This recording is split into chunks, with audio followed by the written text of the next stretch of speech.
लो भाई, आ गया दिनेश पेप्सी पानी पूरी वाला। आइए आइए और पेप्सी पानी पूरी खाइए। पानी पूरी खाने का एक नया अंदाज। आइए आइए। दिनेश जैसे ही बाजार में अपना ठेला लाते हुए आवाज लगा रहा होता है तो पहले से ही वहाँ खड़े पानी पूरी वाले उसका मजाक उड़ाते हैं। पेप्सी पानी पूरी अब पानी पूरी में पेप्सी डालकर बेचेगा क्या ये आदमी है?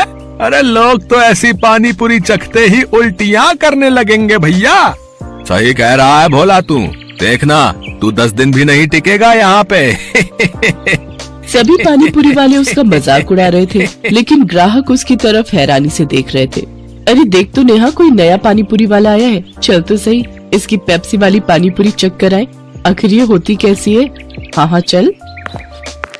अरे भैया जरा हमरे लिए एक प्लेट लगाना तो। वैसे कितने का एक प्लेट? जी सिर्फ 20 रुपए प्लेट। फिर जैसे ही काजल और नेहा उस पानी पूरी को अपने मुंह में रखती है, वो तो खुशी से पागल होती है।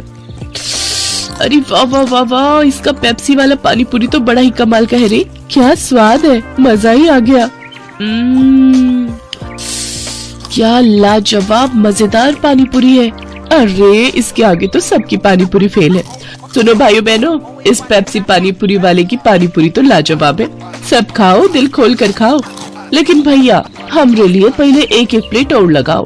उन दोनों के इतना कहते ही दिनेश के ठेले के आसपास भीड़ लग जाती है। सभी उसकी पानी पूरी को चखने के लिए बेताब हो जाते हैं। भैया मेरे लिए जल्दी से एक प्लेट लगा दो भैया।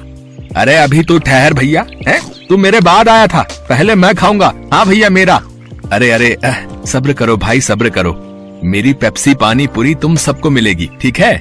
दिनेश की पेप्सी वाली पानी पूरी ने सब पर ऐसा जादू चलाया कि उसका धंधा जोरों से चल पड़ा। उस दिन के बाद वो जैसे ही ठेला लगाता उसकी कमाई शुरू हो जाती। अगर कुछ महीने ऐसे ही कमाई होती रही तो वो दिन दूर नहीं जब मेरे बंटू का इलाज हो जाएगा और वो पूरी तरह ठीक हो जाएगा। बंटू दिनेश का 7 साल का बेटा था और उसके दिल में छेद था। उसके ऑपरेशन के लिए डॉक्टर ने काफी खर्चा बताया था। दिनेश जब भी शाम को घर लौटता तो बंटू अक्सर उससे पूछता, पापा आपने मेरे इलाज के लिए पैसे जोड़ लिए क्या? अब कुछ ही महीनों की बात है बेटा, मैं जल्दी ही तेरे इलाज के लिए पैसे जोड़ लूंगा। ऊपर वाले की दुआ से अपना पेप्सी पानी पूरी का धंधा बहुत अच्छा चल रहा है। सच्ची पापा? फिर तो मैं भी आपके साथ खेल सकूंगा, दौड़ूंगा, भागूंगा और आप देखना फिर तो रेस में मैं ही फर्स्ट आऊंगा। दिनेश की बीवी संध्या जब भी अपने बेटे को ये कहते सुनती तो वो कहती, तू बिल्कुल भी परेशान मत हो बंटू, मैं रोज मंदिर जाकर तेरे ठीक होने के लिए भगवान से प्रार्थना करती हूँ। तू देखना भगवान तुझे बहुत जल्द ठीक कर देंगे।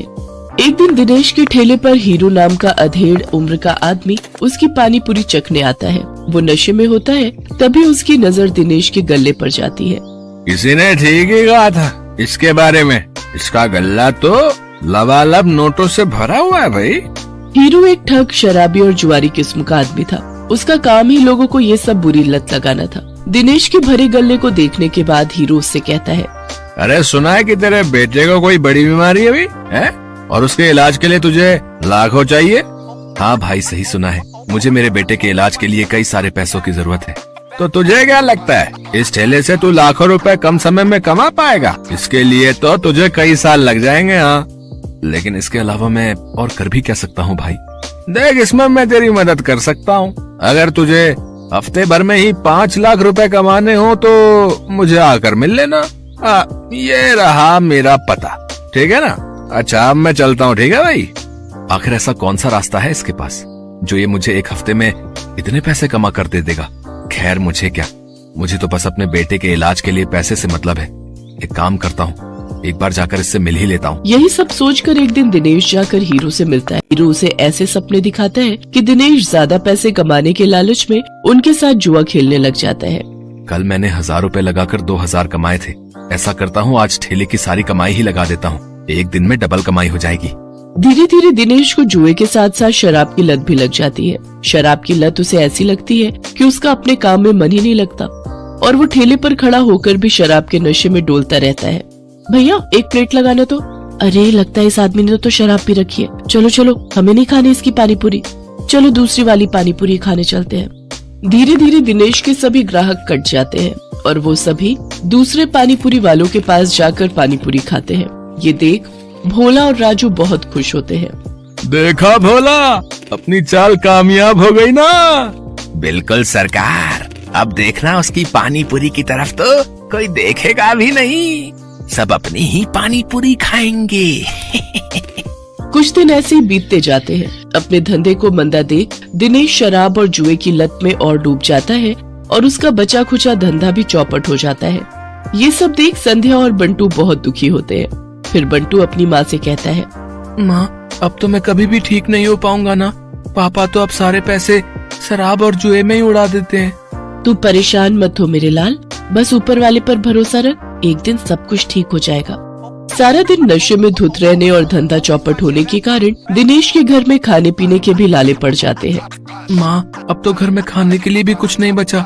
अब तो लगता है भूख से ही हम सब मर जाएंगे। ऐसा नहीं कहते मेरे बच्चे, सुख दुख तो जीवन का हिस्सा है। आज बुरा वक्त आया है, कल अच्छा वक्त भी आएगा।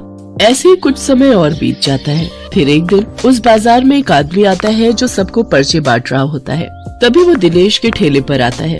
अरे सुनो भाई, पेप्सी पानीपुरी वाले, हमारे सेठ मंगल राम चाट भंडार वाले की तरफ से एक प्रतियोगिता होने जा रही है, जिसमें सभी चाट वालों के बीच कंपटीशन होगा। जो भी इस प्रतियोगिता को जीतेगा उसे पूरे 5 लाख इनाम और साथ ही हमारे मशहूर मंगल राम चाट भंडार वाले बाजार में एक स्टॉल भी लगाने को मिलेगा। मंगल राम चाट भंडार बाजार, वहाँ तो बड़े बड़े लोग आते हैं चाट खाने के लिए। अरे तभी तो कह रहा हूँ, अगर जीत गए तो रोज की अच्छी खासी कमाई होगी और 5 लाख मिलेंगे वो अलग। मंगल राम चाट भंडार कोई ऐसी वैसी जगह नहीं थी, बल्कि शहर का फेमस चाट बाजार था, जहाँ शहर के बड़े बड़े लोग चाट खाने आते थे और कई टूरिस्ट भी वहाँ आते थे। उस बाजार में चाट लगाने वालों की अच्छी खासी कमाई होती थी। लेकिन ये सब बातें जानते हुए भी दिनेश उस प्रतियोगिता में कोई खास दिलचस्पी नहीं दिखाता। मंगल चाट भंडार है तो मुझे क्या, मैं जहाँ हूँ वहीं ठीक हूँ, मुझे इन सब से कोई फर्क नहीं पड़ता। उधर भोला और राजू उस कंपटीशन के बारे में सुनकर आपस में कहते हैं, सुन भोला, इस कंपटीशन को तू जीते या मैं, मुझे कोई फर्क नहीं पड़ता, बस कोई और नहीं जीतना चाहिए। हाँ भाई, बस एक उस दिनेश का ही डर था, लेकिन वो तो हमारी कृपा से फेल हो चुका है, तो अब हम दोनों के अलावा उस कंपटीशन को कोई जीत ही नहीं सकता। अगले दिन हीरो भोला और राजू से मिलने आता है। क्यों भाई, मान गए ना मुझे? आखिर मैंने शराब और जुए की लत लगाकर उस दिनेश के धंधे को चौपट कर ही दिया भैया है। तुम्हारे एक बार कहने से ही तुम्हारे दुश्मन को कैसे ढेर कर दिया मैंने। अगर वो ढेर नहीं होता तो हमारा धंधा आबाद कैसे होता भाई?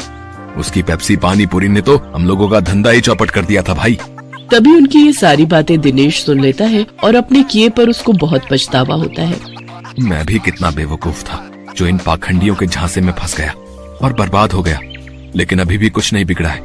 मैं इन सबको मजा चखाऊंगा, मैं इस प्रतियोगिता में हिस्सा जरूर लूंगा। यही बात मन में ठाने दिनेश उस चाट प्रतियोगिता में हिस्सा लेता है और अपनी पेप्सी वाली पानीपुरी की रेसिपी से इस कॉन्टेस्ट को जीत लेता है, जिससे उसे 5 लाख का इनाम मिल जाता है। साथ ही मंगल चाट भंडार में स्टॉल लगाने के लिए जगह भी। इनाम से मिले पैसों से वो अपने बेटे का इलाज करवाता है। बंटू पूरी तरह से ठीक हो जाता है और वो भी दूसरे बच्चों की तरह खेल कूद करने लगता है।